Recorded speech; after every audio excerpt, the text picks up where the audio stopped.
અગત્યના સમાચાર કે જ્યાં થલતેજની ઝેબર શાળામાં વિદ્યાર્થીનીના મોત મામલે જાણકારી મળી રહી છે। ધોરણ 3માં અભ્યાસ કરતી વિદ્યાર્થીનીનું થયું મોત। શાળામાં અચાનક બાળકીને થયો હતો છાતીમાં દુખાવો થયા બાદ બાળકી ખુરશી પર ઢળી પડી। વિદ્યાર્થીનીને હોસ્પિટલમાં ખસેડી સારવાર અપાઈ હતી। હોસ્પિટલના તબીબે વિદ્યાર્થીનીને મૃત જાહેર કરી। પોલીસે શાળાએ પહોંચી સીસીટીવી મેળવી તપાસ હાથ ધરી છે। થલતેજની ઝેબર શાળાની ઘટના છે। ધોરણ 3માં અભ્યાસ કરતી હતી વિદ્યાર્થીની। અચાનક બાળકીને છાતીમાં દુખાવો થયો, તે ઢળી પડી। દુખાવો થયા બાદ તે ખુરશી પર જ ઢળી પડી હતી। તેને હોસ્પિટલ પણ ખસેડાઈ અને સારવાર અપાઈ। હોસ્પિટલના તબીબે વિદ્યાર્થીનીને મૃત જાહેર કરી હતી।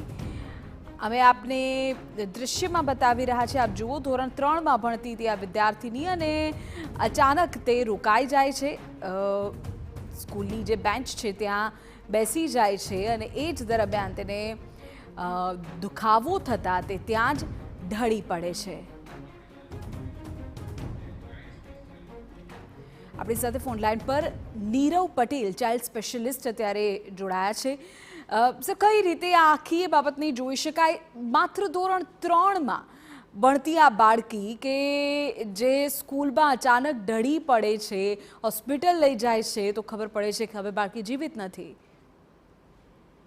આમાં મેજોરિટી ઓફ ધ કેસીસમાં કાર્ડિયાક ઇન્વોલ્વમેન્ટ જો હોય તો એમાં HOCM કરીને બીમારી આવતી હોય છે, જેના અંદર ઓબ્સ્ટ્રક્ટિવ કાર્ડિયોમાયોપેથીના કેસીસમાં જોવા મળતું હોય છે। અમુક કેસીસ ઓફ VT એરિથમિયાના કેસીસમાં આવું જોવા મળતું હોય છે અને રેરલી કોઆક્ટેશન ઓફ અયોર્ટા કરીને। પણ આ બધી જ બીમારીઓ પ્રાયર થોડા આપણને સિગ્નલ આપતા હોય છે, જેમ કે બાળકને થોડું શ્વાસમાં તકલીફ ક્યારેક પડતી હોય છે કે ધબકારા અનિયમિત રહેતા હોય અથવા એને પોતાના ધબકારા ફીલ થતા હોય, પાલ્પિટેશન જેને કહેવાય, ક્યારેક સિન્કોપલ અટેક આવતા હોય કે ક્યારેક ચક્કર ખાઈને બેભાન થતું હોય બાળક।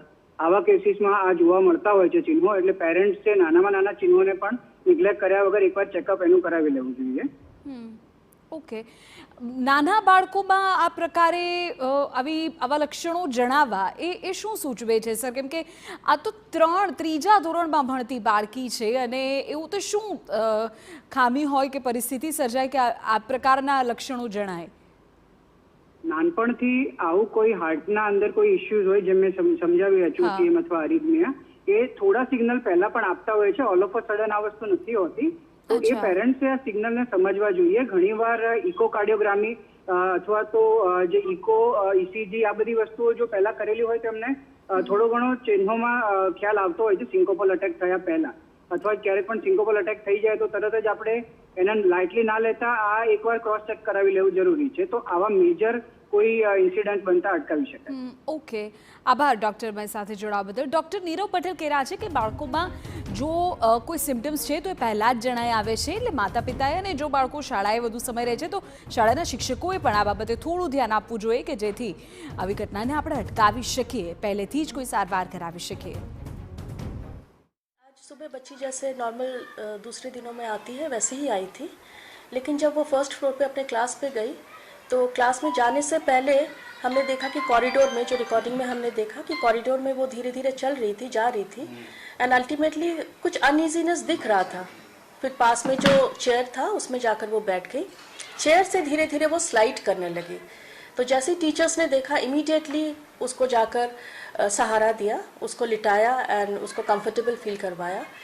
देखकर लगा कि उसको थोड़ी ब्रीदिंग प्रॉब्लम हो रही थी, जिस वजह से उसको CPR दिया गया एंड अल्टीमेटली हमने इमीडिएटली 108 को फ़ोन किया ताकि उसको हॉस्पिटल लेकर जाया जा सके। बट 108 के लिए फिर हमने सोचा कि वेट करना मुनासिब नहीं होगा, इसी वजह से हम लोग अपने ही स्कूल के एक स्टाफ की गाड़ी में उसको लेकर जायडस में लेकर गए और वहाँ पर हमने एडमिट करवाया इमरजेंसी में। उसको डॉक्टर्स ने जैसे ही देखा, कहा कि इसको कार्डियक अरेस्ट आया है। आफ्टर इंस्पेक्शन दे सेड कि उसको कार्डियक अरेस्ट आया है एंड उसको वेंटिलेटर पे रखना पड़ेगा एंड उसको वेंटिलेटर में रखा गया। उसको रिवाइव करने की कोशिश की बट अल्टीमेटली उसकी डेथ हो गई। मेडिकल हिस्ट्री उसका ऐसे कुछ भी नहीं है।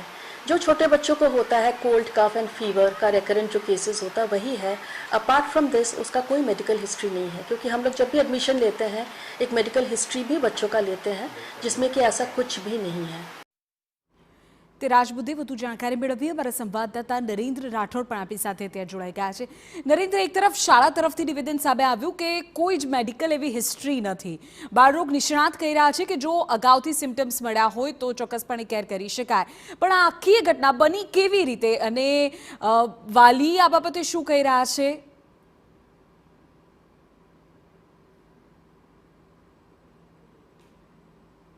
ખૂબ જ ચિંતાજનક ઘટના છે અને ખાસ તો એ વાલીઓ માટે કે જેમના બાળકો નાના છે અને કોઈ નાનો અમથો રોગ છે પરંતુ એને અવગણી રહ્યા છે, એ તમામ માટે ખૂબ મોટી ચિંતાની અથવા તો લાલ બત્તી સમાન આ ઘટના છે। કારણ કે સવારમાં આ જે દીકરી છે એના માતા પિતા મુંબઈ હતા અને એ સમયગાળા દરમિયાન આજે એના જે દાદા દાદી છે એમના થકી તે સ્કૂલ બસ સુધી પહોંચી હતી અને ત્યાંથી અહીંયા તે શાળા પર પહોંચી હતી અને એમના જે માતા પિતા છે એ અત્યારે હાલ મુંબઈ છે, મુંબઈથી અમદાવાદ આવવા માટે પણ તેઓ નીકળી ચૂક્યા છે। પરંતુ જે શાળા સંચાલકો છે, આચાર્ય છે, એમની સાથે વાતચીત થઈ છે એમાં તેઓ સ્પષ્ટ કહી રહ્યા છે અને જે પ્રકારે સીસીટીવી જોવામાં આવી રહ્યા છે એમાં પણ જોવા મળી રહ્યું છે કે જ્યાં સુધી એ દીકરી શાળા પર પહોંચી ત્યાં સુધી સંપૂર્ણ સ્વસ્થ જોવા મળી રહી હતી, પરંતુ જેવું જ એ શાળાના પ્રથમ માળ પર ફર્સ્ટ ફ્લોર પર પહોંચી હતી અને ત્યાંથી પોતાના વર્ગખંડ તરફ જઈ રહી હતી એ સમયગાળા દરમિયાન એને થોડુંક અસહજ સ્થિતિમાં તે જોવા મળી રહી છે। શરૂઆતમાં લગભગ 15 થી 20 સેકન્ડ જ્યારે એને કદાચ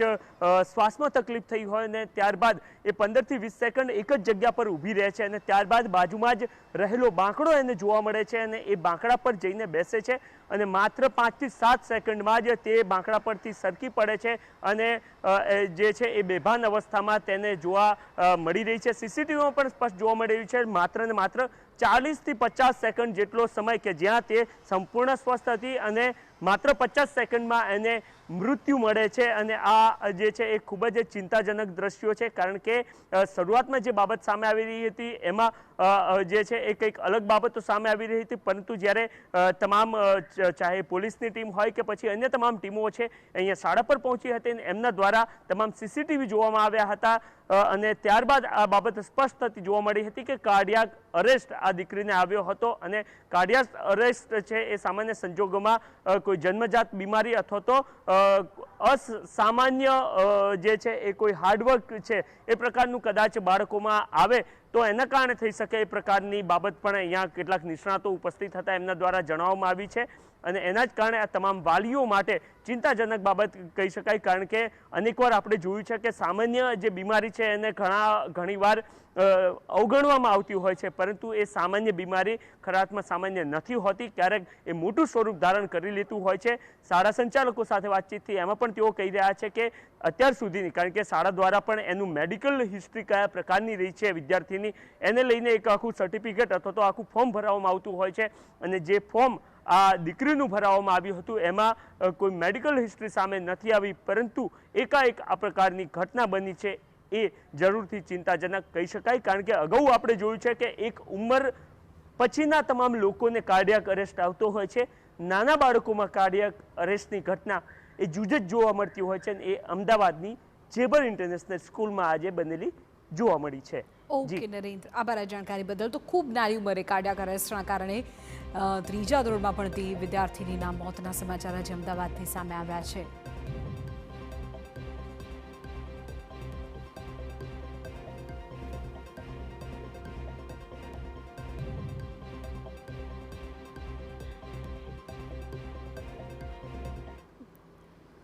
ભાવનગરથી સમાચાર કે જ્યાં પાલીતાણાના ભાજપના